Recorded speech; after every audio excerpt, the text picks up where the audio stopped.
Kathy here from Kathy's Cute Creations. So you saw the little thumbnail, and this is the sample I made of the pineapple quilt. Let's throw it over here for you. And I thought we'd make a yellow one. So let's get started. And it's all out of 2.5 inch squares, so it's really, really easy. And if you've got 2.5 inch jelly roll, you want to use it, let's go for it. Alrighty, so I have it laid out here on the design board. Well, not really a design board, but that's what I'm using for a design board. And what we're going to do is we're going to take all of these. So these are the corners, which is up here. This is a corner, this is a corner. And these are the sides and the top. And we're going to go ahead and we're going to sew and make half square triangles out of them. We're going to do that first. I'm going to go ahead and mark them all, which you guys should know how to do. And then we'll put all of the rest of this together. Alrighty, so you're going to need, if you want to write this down, you're going to need 8 green, and that is going to be for the top, which is your stem. And out of those 8, 4 of them we're going to make half square triangles with white fabric. Now the white fabric is the background, so if you want your background to be a different color, like a beige or a black, then that's what you're going to use for those colors. And then you'll need 2 of them in the corner, plain 2.5 inch squares. And then you're going to need 4 with your color of whatever you want to be your pineapple. And then you saw at the very beginning, I made a block already to start with, so I could figure it all out. And then I'm making this one in yellow. The first one was in pinks and purples. And it's just leftover scraps. I didn't open up a jelly roll or anything to make this. But if you were going to make a quilt or something, then you probably want to do that. And of course, if you don't want to do 2.5, you can do a different size. I just chose the 2.5 because it was more convenient. And you probably recognize some of these polka dotted yellow that I'm using for the fabric and some of the other things that I've made. Hopefully my hands are not in the way. I'm trying to get all of these done at the very beginning so I can have them all cut. Then I can lay them out here.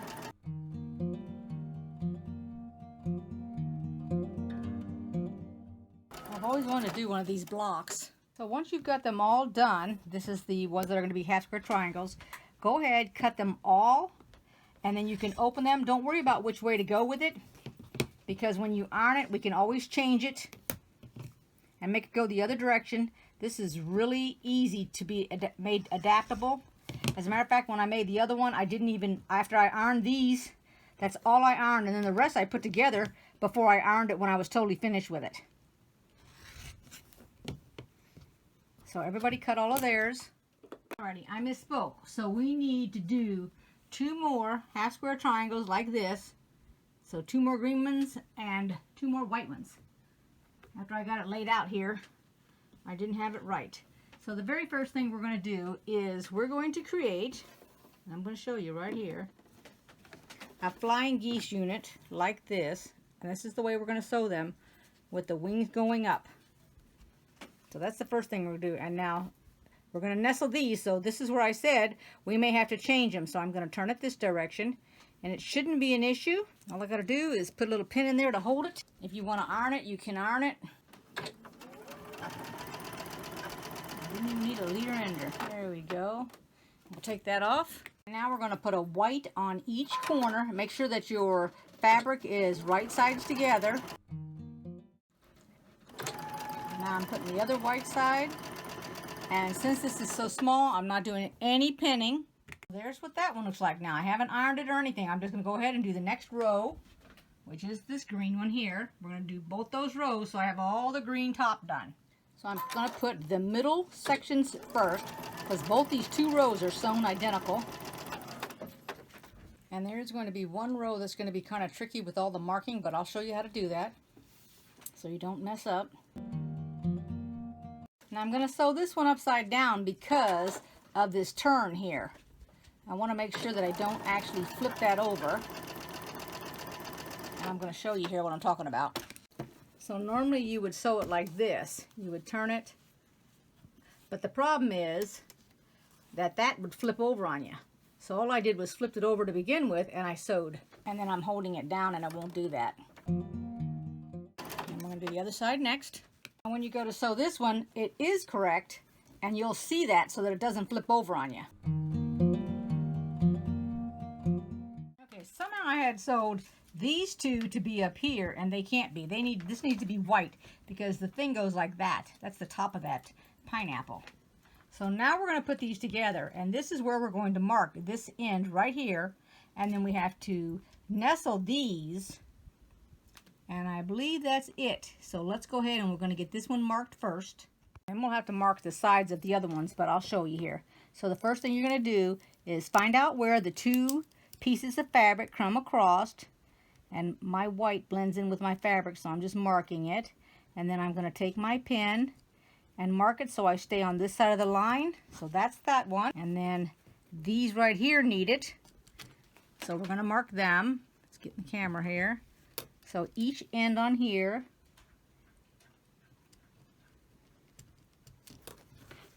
there's one, here's the other one, so that's two, here's three,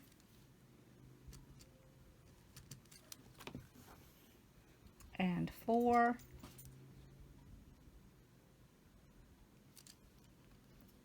hard to find that one right there. And then you want this upward. So when you're looking at it, you want the whites down here at the bottom. This is the stem, or the, yeah, I guess the stem you could call it, on the pineapple going up. So I will put a pin in here, and then everywhere I have to nestle it, I'll put a pin. All right, we're going to take our time. I've got it pinned.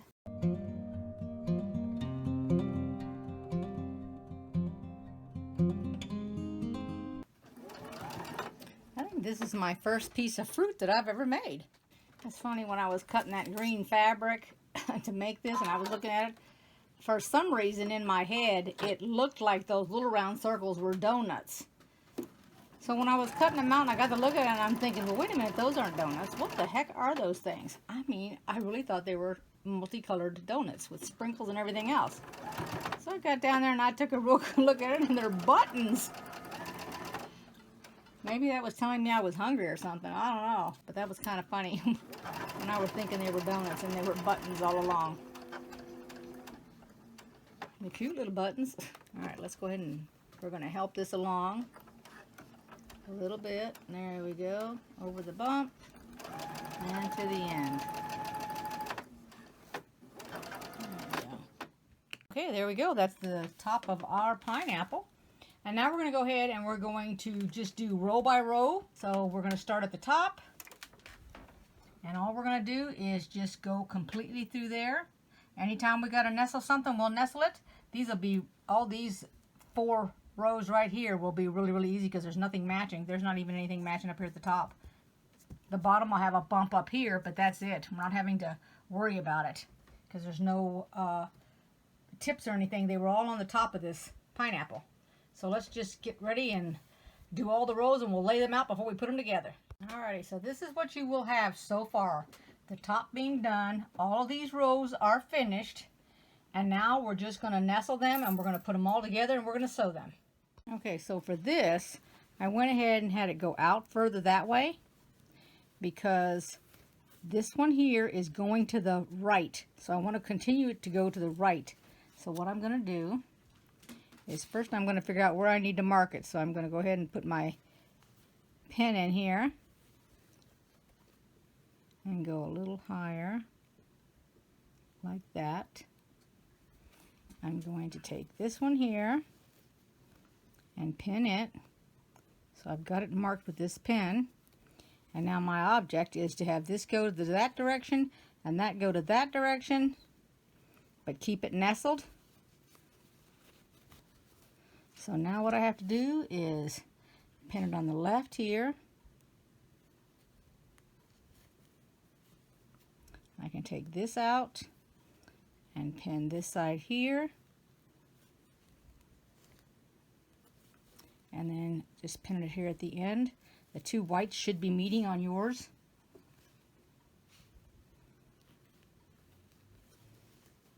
And then you're going to nestle these This one is the one that's already going towards the right, so the yellow will go to the left. And I'll pin the yellow because I'm going to come down this direction when I sew. So I'm pinning the back one. Go over here. This one's going to the left. So I'm going to do the same thing I did. I'm going to find my spot, which is right there. Find it here, because I want to go this direction and it has to nestle. So you're going to pull it over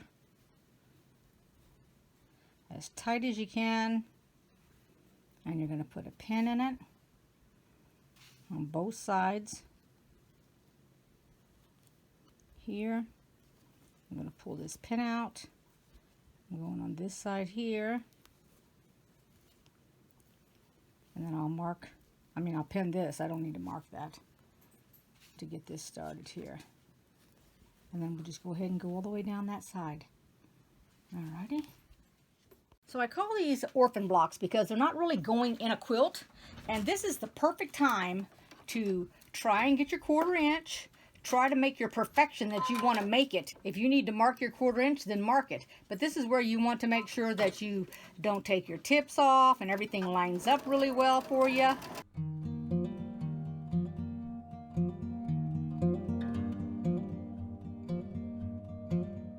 Your fruit, you can make a quilt with just nothing but fruit on it, or a wall hanging with fruit.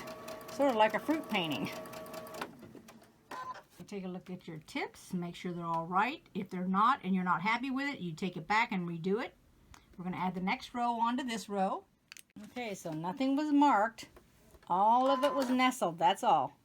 Just nestled.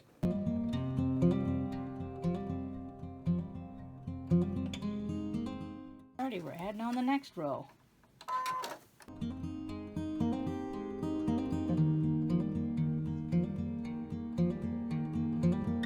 Alright, we're on the second to the last row.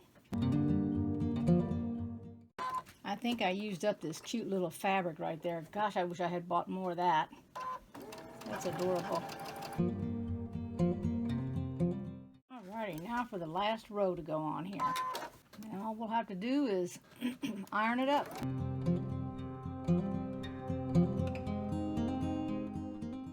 There it is before it is ironed. I'm going to take the iron to it now. Now, isn't that cute?